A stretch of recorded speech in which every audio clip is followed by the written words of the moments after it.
আসসালামু আলাইকুম। মানুষ অনেক কষ্ট করে,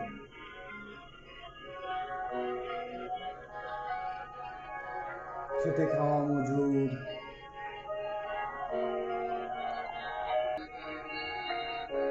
ব্যবসায়ী,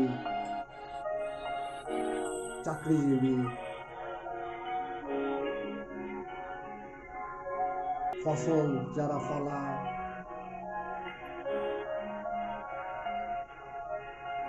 যারা হয়তোবা এর উপরের লেভেলে আছে, যারা হয়তোবা এর উপরের লেভেলে আছে,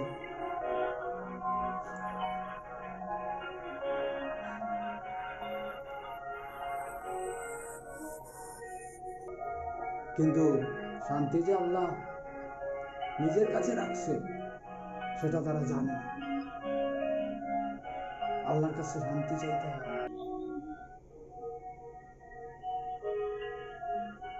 আসসালামু আলাইকুম। প্রথম বলতে ভুলে গেছি।